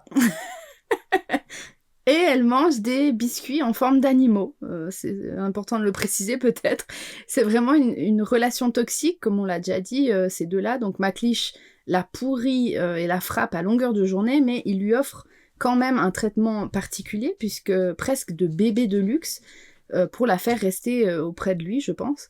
Burke, les hommes manipulateurs et violents, clairement. Et pendant ce temps-là, Cody refuse, quant à lui, toujours de l'aider, même lorsque McLeish essaye de l'amadouer en lui proposant la moitié du chiffre de vente de l'aigle. Parce que vraiment, lui parler de thunes, c'est tout ce qui importe à un enfant de... Il a quoi, Cody ? 8 ans, 8 ans, t'as dit ? Puis à ce moment-là, je trouvais qu'on avait l'impression qu'il parlait avec un dentier. McLeish. J'avais vraiment de la peine à comprendre ce qu'il baragouinait. Et puis je me suis dit c'est peut-être leur façon de représenter la colère qui l'animait. Le fait qu'il parlait un peu bizarrement. Et de colère, justement, McLeish tape dans une marmite bouillonnante et éclabousse la pièce de braise. Yay, masculinité. Ouais. Tu vois, comme à la fin du livre de la jungle 2, il y a le volcan et la lave qui surgit de nulle part. Et ben là, il y a des pépites de braise qui tombent comme une pluie menaçante dans son repère qu'il a creusé à même la roche. À main nue. Et là, il y a la pauvre Johanna qui se replie sur soi dans sa toute petite baignoire en mode réaction traumatique. Belle séquence. Sur ce retour sur les souris où Bianca susurre d'une voix étrange « Ne vous inquiétez pas pour Jake, c'est un homme d'action. » Toujours pas, hein, Bianca, c'est toujours une souris. Bianca aide ensuite Bernard à se débarrasser de boules végétales qui se sont accrochées à lui. Et j'ai cherché ça, il pourrait s'agir de Bardan. Ah, d'accord. C'est ensuite, avec Jake parti, le moment romantique. Le décor est joli, aquarellé. On retrouve un peu la texture du premier opus. Au bord d'un point d'eau où fleurissent des nénuphars. Et ça ne manque pas. Bernard retente sa demande en mariage. Ça m'a un peu fait penser cette séquence à la séquence romantique sur la barque dans La Petite Sirène. Carrément. Moment en musique où Ariel doit à tout prix embrasser Eric, mais avec du coup une inversion genrée dans une représentation un peu plus classique de la séduction avec ce bon Bernard qui va enfin proposer. Ça aurait été tellement bien que ce soit Bianca qui le prenne au dépourvu et lui fasse sa demande. Ouais. Je m'y attendais un peu, mais j'ai été déçue. Évidemment. Bon, Bernard s'empêtre, et tandis que le gros plan nous laisse penser à une réussite de sa part ou à un baiser des deux personnages, Jake les sépare en les bousculant pour les sauver d'un crotal géant qui venait de surgir. Donc là, il dompte le serpent en lui ligotant le museau avec son lasso, en lui disant « Hein, ma pupuce ?» Donc là, on peut évoquer ce moment un peu comme une forme de silenciation d'un serpent, Ouais. qui serait genre et féminin. Pourquoi ? On dit un crotal, hein, Jake. Mais... Puis du coup, là, le crotal, il a vraiment des cils hyper longs. Genre, c'est clairement féminisé, quoi. Et puis, Jake, il dit aussi, pour se faire mousser toujours auprès de Bianca, ils sont doux comme des agneaux quand on les fixe dans le blanc de l'œil et qu'ils savent qui est le maître. C'est vraiment un bon gros discours de chasseur réac. Et il coche vraiment toutes les cases pour m'énerver, ce Jake. Et ce qui m'énerve le plus, c'est justement que l'autre cruche de Bianca, pour le coup, là, jusque-là, elle est vraiment un peu cruche, Oui. qui marche clairement dans ses combines et qui dit à Bernard, en partant à dos de serpent, « Rassurez-vous, Bernard, Jake a la situation bien en main. » Avec tous les sous-entendus, pas que la situation qu'il a en main, enfin voilà. Ah, un gros serpent, par exemple. Hein, tu l'as vu, le gros crotal? Bon, c'est vrai que Bianca semble se laisser impressionner par cette fanfaronnade de mascu, hein, parce que il y a quand même un... Ouais, l'autre jour, j'étais seule contre 300 dingos. Et vraiment, ça semble être la nouvelle Pick Me. J'ai poussé 300 kilos de fonte hier pour mon leg day. C'est clair. Jake, on n'en peut plus. Vraiment, j'ai essayé de t'aimer au début, c'est fini. Et Bernard, dans son coin, il boude et il soupire sur son beau écrin à bague de fiançailles, qui a pris l'eau, comme sa relation avec Bianca, comme on veut si subtilement nous faire comprendre toujours chez Disney. On applaudit la métaphore. Et pendant ce temps-là, Cody est mis en cage et McLeish lui met un ultimatum. Rien que ça, c'est donc la dernière nuit qu'il a pour réfléchir. Je vous le donne dans le mille. On découvre donc dans cette pièce une galerie de personnages animaux avec toutes les cages dans le repère du braconnier. Donc il y a, on l'a dit, un koala, un dragon à crête, un kangourou, un ornithorynque. Qui savent tous qu'ils sont condamnés en fait à finir en sac à main parce que pour McLeish, le vivant vaut vraiment moins que le capital finalement. C'est vrai qu'il y a toute une séquence où ils discutent du fait qu'ils vont finir en sac à main, en chaussures, et toi en ceinture, comme si c'était super drôle d'imaginer les animaux déjà en produits transformés. Ouais. Et depuis sa cage, Cody met donc en place un plan collectif où chaque animal doit jouer son rôle pour s'évader. Et juste quand ils avaient attrapé la clé, Johanna les interrompt et la remet en place. Pas folle la guêpe, hein, elle sait que mieux que personne finalement, ce qui l'attend si elle ne remplit pas cette fonction de sale collabo, c'est servir ou périr. Et c'est très triste cette séquence. Ah ça, travail, famille, patrie. Pendant ce temps, de leur côté, Bernard et Bianca et Jake volent sur des gros vers luisants désormais, parce que on multiplie les modes de transport aérien dans cet épisode. On se refuse rien. Et évidemment, Bernard galère, parce que Bernard galère toujours. Alors que Bernard Arnault, lui, avec son jet privé... Ah, c'est notre affaire. Ah, mais s'il essayait un ver luisant, ce serait pas la même histoire. Jack lance alors à Bernard « Montrez-lui qui commande, Bernie !» Et on préfère de nouveau ignorer tous les sous-entendus que ça suppose, hein, merci. Là, on a un plan sur les mains de la maman de Cody, dont on ne voit toujours pas le visage, décidément. Donc pas de visage, mais toujours en cuisine, parce qu'on la montre avec un petit torchon en main. Et ce plan nous apprend que le sac à dos de son enfant lui est restitué pendant qu'on entend le bulletin radio qui informe que les Rangers pensent effectivement que l'enfant a été mangé par les crocos. Donc là, la radio permet de faire une transition sonore dans le repère de McLeish qui est en train lui aussi d'écouter le poste. McLeish que l'on voit ici sans son chapeau de braconnier, ce qui nous permet d'admirer une jolie calvasse naissante, d'où peut-être cette obsession pour les peaux d'animaux, hein, il veut peut-être faire une grande collecte de chapeaux fantaisie, pourquoi pas. Finalement, c'est un peu l'équivalent de Cruella qui veut se faire un beau manteau, lui il veut juste se faire une moumoute. Bon, d'un coup, il se dit qu'il ne peut pas réfléchir l'estomac vide, ça sort de nulle part, hein, vraiment cette hypoglycémie matinale, et qu'il lui faut manger des protéines, il lui faut des œufs. De la prot. Un bonhomme, ça mange que de la prot, et de la prot animale, hein. Attention. Ah oui, bah oui. Et quand il dit « il me faut des œufs », c'est « il me faut de l'eau ». Et là, c'est « il me faut des œufs ». Le mot « œuf » réveille Johanna, qui a l'air d'être la digne descendante des oviraptors auxquels elle ressemble. Et s'ensuit donc un quart d'heure cartoon où Johanna pique les œufs un à un, c'est la scène que tu as évoquée tout à l'heure, pendant que McLeish élabore son plan à voix haute comme le bon antagoniste qu'il est, hein, parce que les méchants parlent toujours trop, c'est bien connu. Donc là, il essaye de faire son petite omelette, mais les œufs disparaissent au fur et à mesure. Et c'est dans cette séquence en particulier qu'on voit poindre le problème principal de McLeish. Il a vraiment un gros complexe lié à son intelligence, d'où cet amour de la prote animale en énorme quantité. Il se vante d'avoir des facultés mentales 2 fois supérieures à la cervelle de petit pois de Johanna, qu'il traite à loisir de pauvre débile. Mais finalement, elle est pas si débile que ça, la Jo, parce qu'elle a réussi à lui gober tous ses œufs sans qu'il s'en rende compte. Et puis personne n'est là pour lui dire que doubler la taille d'un petit pois, ça fait pas bien grand pour un cerveau, hein, McLeish. Ouh, j'ai au moins un cerveau de la taille d'un pois chiche. Oh, McLeish pois chiche. Ah. Et plus tard, il va dire aussi à Johanna, c'est plus tard quand il est dans sa voiture avec Johanna, il lui dit « Tu vois que je ne suis pas allé au certificat d'études pour rien ». Donc vraiment, il n'y a rien de plus dangereux et rancunier qu'un mascu qui se sent menacé dans sa masculinité par quelqu'un, ou plutôt quelqu'une, on devrait dire, de plus intelligent que lui. En s'apprêtant à punir Johanna d'avoir gobé tous les œufs, ça lui fait tilt. Le point faible de Cody, ce sont les œufs de l'aigle.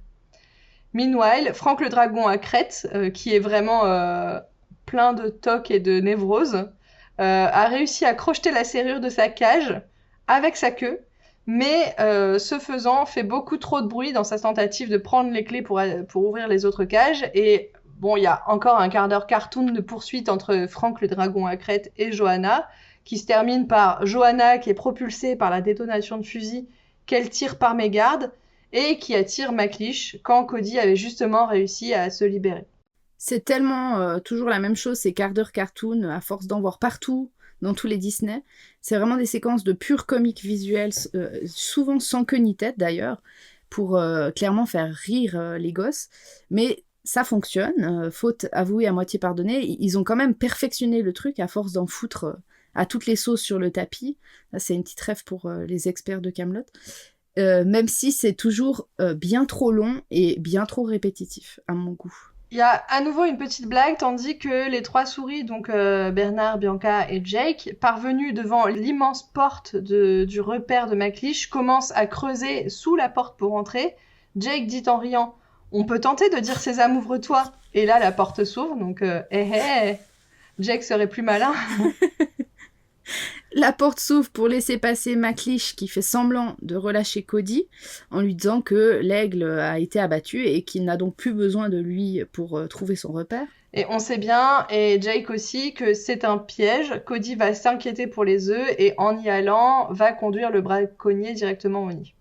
C'est un peu la même strat qu'utilisera Frollo dans le bossu de Notre-Dame 6 ans plus tard donc, en relâchant Phébus pour qu'il le mène directement à Esmeralda qui s'était cachée dans les catacombes. McLeish conclut, alors que Cody s'éloigne déjà, « Pauvre idiot !»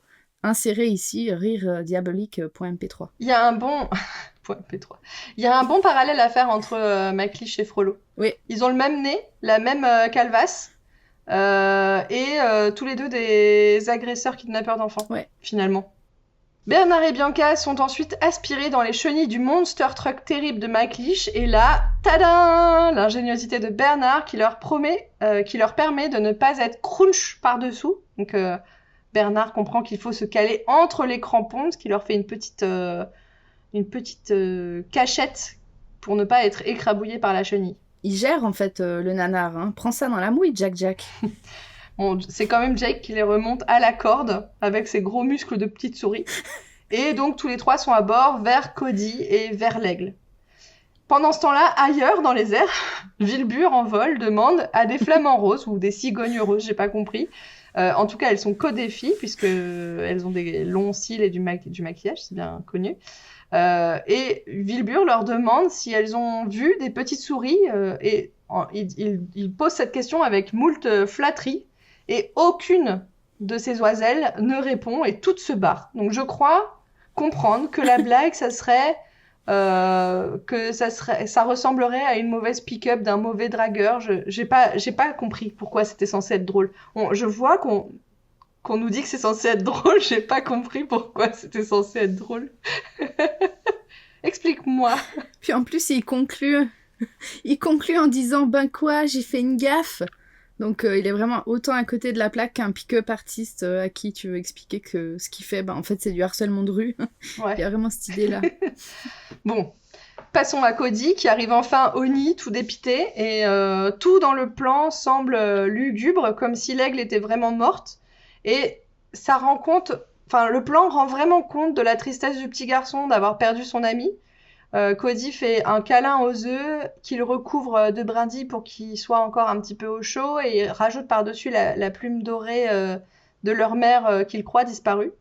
À souligner qu'on nous montre ici donc un garçon de 8 ans qui a grandi sans figure paternelle et qui fait preuve de soin et d'attention envers des plus petits et des plus faibles que lui.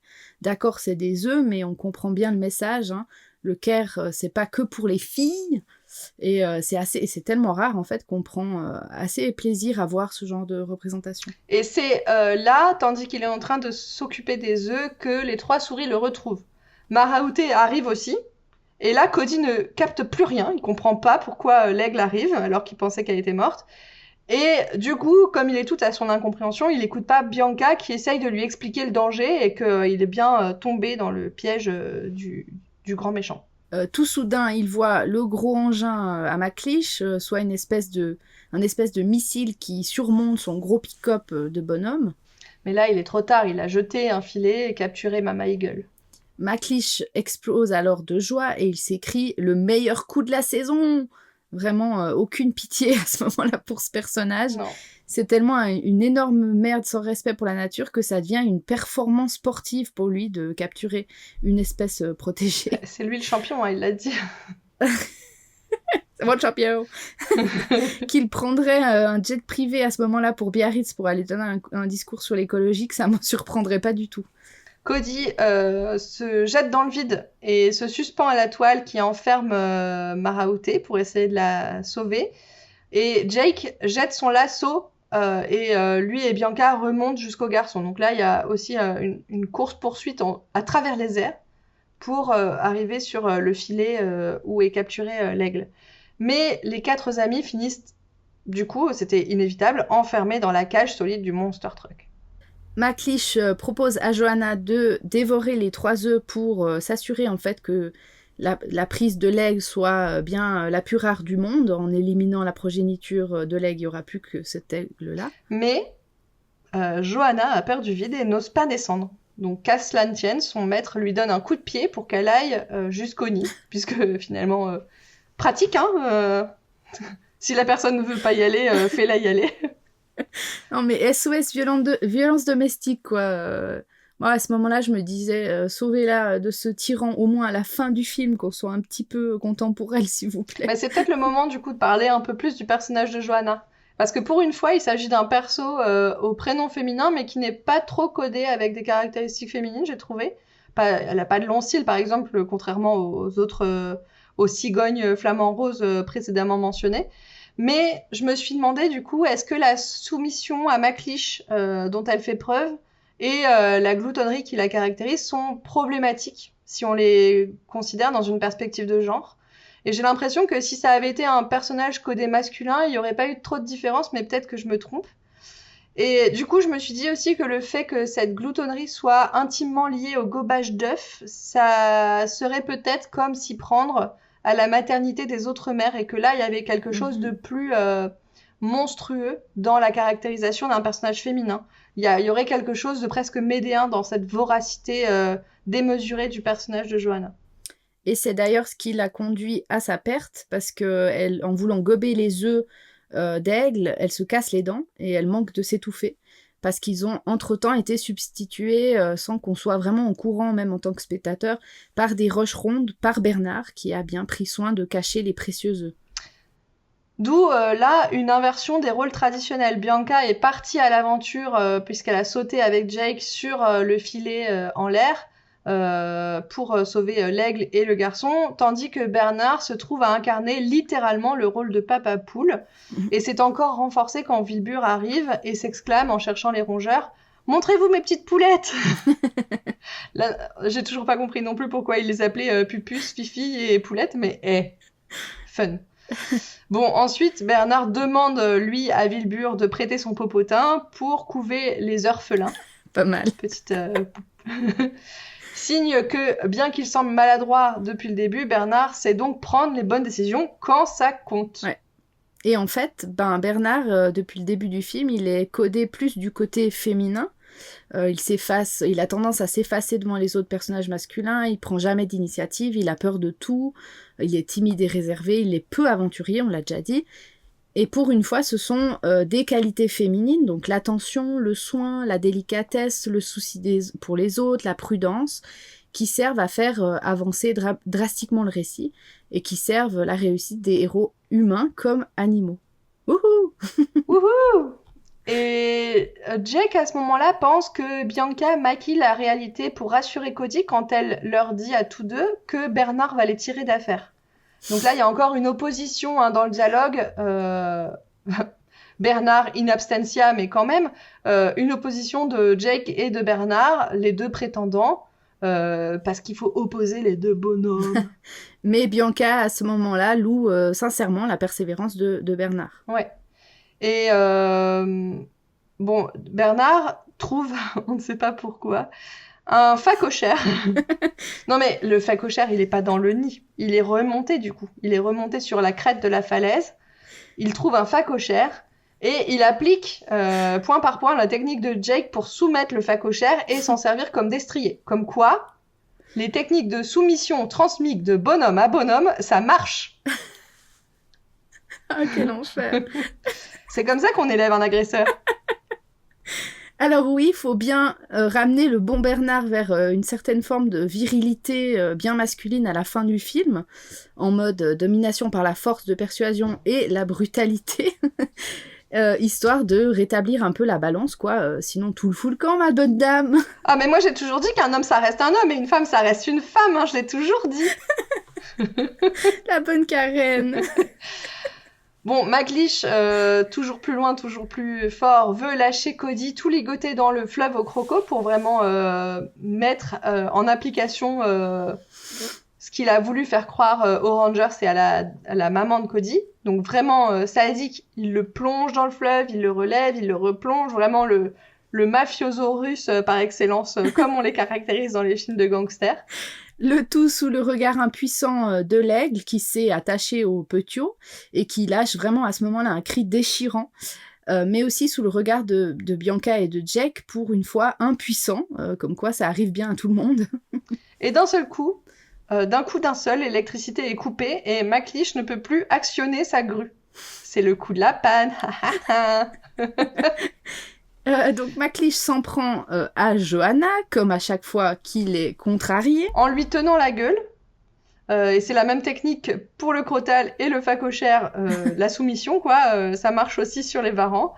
Il lui dit « Arrête de minauder comme une idiote !» Alors que là, vraiment, Johanna ne faisait rien. Elle faisait rien. Elle a rien fait et elle se fait agresser. Et c'est vraiment horrible parce que juste avant, il l'a appelée avec une toute petite voix toute chou pour mieux la maltraiter juste derrière. À ce stade du film, j'en pouvais vraiment plus de voir sa sale gueule de manipulateur. Je voulais vraiment qu'il meure, mais d'une mort cruelle et atroce, et que Johanna pisse sur sa tombe. Ça pisse sur les tombes, les varans ? Je sais pas, faut se renseigner. Que dit Wikipédia ? Bon, et en fait, c'était ce bien brave Bernard qui avait chopé les clés du camion et qui l'empêche de démarrer. Mais pour s'assurer de bien se débarrasser du petit garçon, McLeish commence alors à tirer sur la corde à coups de fusil. Bernard se met en tête d'aller narguer Johanna en lui tirant la langue, et tout ça dans le but de l'attirer jusqu'au braconnier pour qu'elle le bouscule et que tous deux, McLeish et Johanna, tombent dans l'eau. Plouf plouf. La pauvre Johanna, décidément, elle se sortira jamais de cette relation toxique. Elle est condamnée à mourir avec son bourreau, qui trouve encore à ce moment-là à lui reprocher de lui faire boire la tasse parce qu'elle se met sur sa tête pour pas se noyer. Alors que bon, les Varans sont, selon Wikipédia, d'excellents nageurs. C'est quand même marrant de faire un film consacré aux animaux, avec tout un sous-texte sur la protection des animaux, et en connaître finalement si peu sur le monde animal. Mais bon, on n'est plus à une incohérence près de Disney. Peut-être que la calvitie de McLeish est due au fait que Johanna lui grimpe sur la tête. Bon, la corde de Cody lâche aussi, ça devait finir par arriver, et ça c'est moins drôle. Et là, Bernard saute à l'eau pour le secourir. Et vraiment, qu'est-ce qui se passe? Parce que à quel moment il se dit qu'une souris, ça peut tirer un humain hors de l'eau? Oui. Et surtout là, on essaie de nous faire croire qu'une souris, ça nage mieux qu'un varan. Ok. Mais il attache la corde, qui le retient sur une branche, et avec ses petits muscles de rongeur, il tire, et il tient bon jusqu'à ce que Jake et Bianca parviennent à libérer Maraouté, qui secourt à son tour le petit garçon. Et pendant ce temps-là, Perceval McLeish tombe dans les rapides. On nous accorde enfin un petit moment de jouissance quand McLeish, toujours dans l'eau, gueule des trucs de gros mascu en mode « je suis le plus fort, je m'aime d'amour », etc. Et que Johanna l'affûtée a réussi à s'agripper sur un rocher et elle le regarde gentiment dériver vers sa perte et elle lui fait un petit coucou de la main, genre mi-triste, je vais pas te sauver, sale chien. Donc belle revanche. Mais c'est méchant pour les chiens. Ah ouais, sale varan. Sale humain avec ton trou du manger. Sur une grosse musique dramatique, donc McLeish tombe finalement dans une chute en criant un dernier « Maman !» Donc le ridicule l'a tué et c'est, selon moi, pas une fin assez sadique pour lui, à mon goût. Mais qu'est-ce qu'il aurait fallu faire pour que tu sois contente? Il aurait fallu qu'il y ait des pieux en bas de la chute, déjà. Il aurait fallu qu'il tombe dans le trou qu'il avait creusé à la base pour capturer le phacochère. Pas mal, ouais. Presque sans transition, sur le dos de Maraouté, Bernard fait enfin sa demande en mariage tant retardée. Et Bianca dit oui. Non, elle dit « Bernard, mais j'en rêve !» avec une prononciation un peu précieuse, toujours. Et là, Jake lui fait un clin d'œil et un thumb up en lui disant « Bien joué, mec !» C'est vraiment un des moments les plus cringe du film. Et toute cette séquence donc cringe de demande en mariage se passe au-dessus des nuages, dans un ciel noir rempli d'étoiles. Il y a de nouveau, selon moi, un petit peu de l'histoire sans fin. Donc on est à dos de créatures blanches dans le ciel et sur un paysage étoilé en fond. Ils ont peut-être voulu surfer sur la hype de ce film qui était sorti 6 ans auparavant, ou c'est juste moi qui surinterprète à partir des bribes de souvenirs que j'ai de ce film que j'ai littéralement poncé avec mon frère à l'époque. Donc dites-moi si je suis la seule à penser ça dans les commentaires, et là, en le disant, je me sens pas très à l'aise parce que j'ai un peu l'impression d'être une caricature de youtubeuse en mode manifestez-vous dans les commentaires, mes petits loulous. Eh ben, vas-y, deviens la youtubeuse que t'as toujours rêvé d'être. Oui. Plan nocturne, finale sur la falaise. Une falaise qui ressemble à une bouche entrouverte. Je savais pas quoi faire de cette info, mais voilà, je l'ai dit quand même. Et sur la falaise, d'où on entend résonner la voix de Wilbur, qui s'impatiente, mais les aiglons éclosent, et il les trouve trop mignons, mais juste avant de se faire pincer. Enfin, il y a vraiment... c'est un peu un épilogue... il fallait pas finir sur le mariage, parce que c'est pas ça qu'on veut, et puis il faut donner la fin de l'arc narratif de Wilbur et des aiglons, mais ça finit un peu en eau de boudin, quoi. Ouais. Fin. Bon, je me suis demandé à quel point il n'y aurait pas eu besoin d'une représentation autre que de personnages blancs dans le film. Mais après, je me suis dit qu'on avait assez peu à l'écran de personnages humains, ouais. À part Cody McLeish et la maman de Cody de dos, uniquement parce que Disney déteste les mères, voilà. Enfin, on clôt notre chasse à l'homme avec ce dernier segment. Yael se marièrent et eurent beaucoup d'enfants. C'est l'heure de s'asseoir à l'ombre et de regarder en arrière, les yeux tout plissés par le soleil, pour voir l'étendue du chemin parcouru. Est-ce que les pistes qu'on a suivies aujourd'hui, donc on résume féministe, gender, queer et anti-spéciste, et oui, ça nous arrive aussi, c'est plus rare, mais on aime bien ça. Est-ce que ces pistes étaient adaptées pour parler de ces films en particulier ? Spoiler alerte, évidemment que oui. Société, nous sommes là pour vous aider sur la terre, dans les airs. Dans de nombreux films d'animation chez Disney, les animaux ne sont pas dotés d'un véritable arc narratif autonome. Leur présence se résume souvent à accompagner le protagoniste humain dans son aventure, sans vivre la leur. Autrement dit, ils n'existent pas pour eux-mêmes, mais uniquement en fonction des humains, pour les aider, les divertir ou renforcer leur histoire. Dans de trop nombreux Disney, on nous inculque l'idée que les animaux sont là pour servir les êtres humains. Et bien souvent, cela ne nécessite même pas de les dresser. Ils semblent instinctivement disposés à se soumettre à la volonté humaine. Certains peuvent paraître un peu réticents au départ, mais finissent toujours par coopérer. La majorité, cependant, semble même enchantée à l'idée de jouer les serviteurs, voire d'être nos esclaves. On peut penser par exemple aux animaux de la forêt qui viennent prêter main forte à Blanche-Neige pour nettoyer la maison des 7 nains. Ce genre de représentation véhicule une vision spéciste, elle donne à voir les animaux comme prêts à se mettre en danger, voire parfois à se sacrifier, pour servir les humains, comme c'est par exemple le cas des souris de Cendrillon qui doivent affronter à moult reprises le chat Lucifer afin de réunir notamment les matériaux nécessaires à la confection de la robe de l'héroïne pour le bal. Le même ressort narratif est présent dans Les Aventures de Bernard et Bianca, où une organisation internationale de souris est dédiée au secours des humains. Leur hymne est explicite, ils disent « SOS Société, nous sommes là pour aider, quels que soient vos problèmes, nous les réglerons nous-mêmes ». En théorie, donc, leur société se donne pour mission de sauver n'importe quel individu en détresse. D'ailleurs, quand ils chantent pour la première fois cette hymne, ils sont devant une image du fondateur de la société qui s'est illustré en secourant un lion. Mais dans les faits, il s'agit toujours de sauver des humains et des humaines. Un autre grand message récurrent dans les films d'animation est que les animaux sont fascinés par les humains. Cela repose sur une hypothèse spéciste implicite. La vie humaine serait riche et passionnante, tandis que celle des animaux serait vide de sens ou d'intérêt. Ils apparaissent comme des êtres sans réelle existence propre, attendant simplement l'arrivée d'un humain pour trouver un but à leur vie. Cette idée traverse de nombreux films classiques de Disney où l'animal est systématiquement présenté comme un ami loyal, prêt à tout pour aider le héros ou l'héroïne. Ce trope récurrent donc de les animaux sont forcément amis avec les héros humains et prêts à tout pour les aider dans leur quête est selon nous l'une des expressions les plus manifestes de l'anthropocentrisme, si répandu et banalisé dans notre société spéciste. Au cinéma, pour rappel, un trope, c'est un procédé narratif récurrent, un thème ou un type de personnage couramment utilisé dans un genre spécifique et que l'on retrouve à travers plusieurs récits.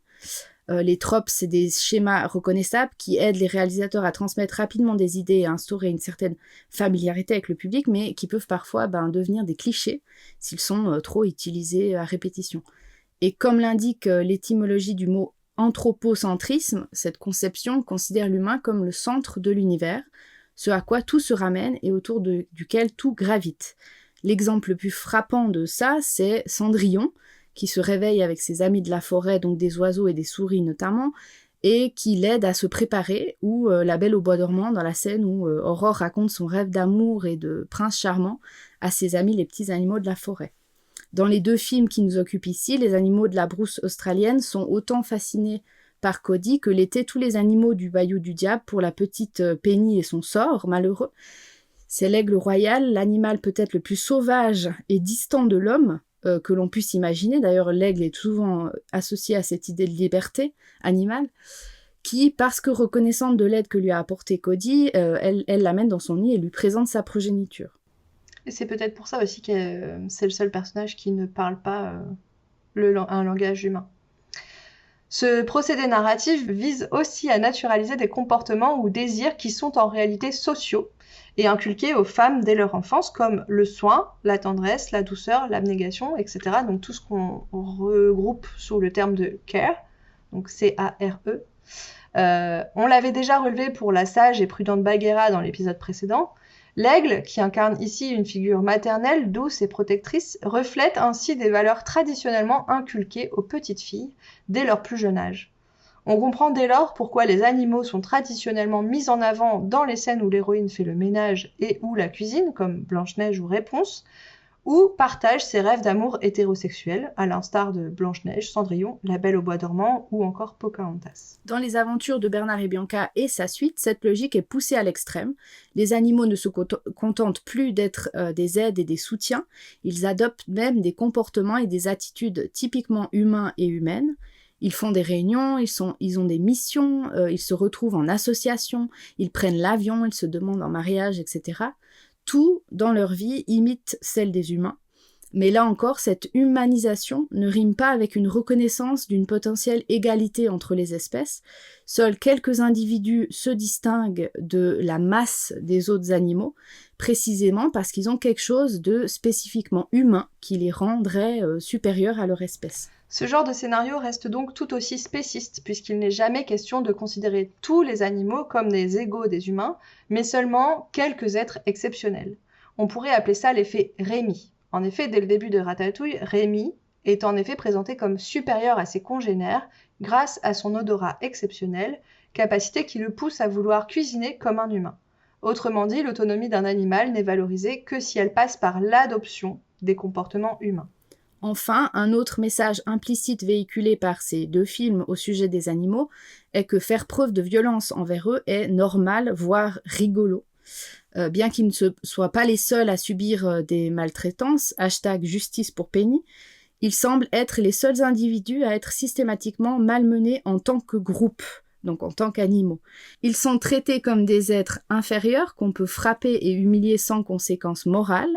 C'est le cas de la pauvre Johanna, le varan de compagnie de McLeish, donc dans Bernard et Bianca au pays des kangourous, qui se fait constamment maltraiter par son maître, tout en restant fortement attaché à lui. C'est un peu un syndrome de Stockholm, bonjour. Ce traitement horrible et cruel reste pour moi l'un des aspects les plus troublants et dérangeants de cette suite. C'est vrai.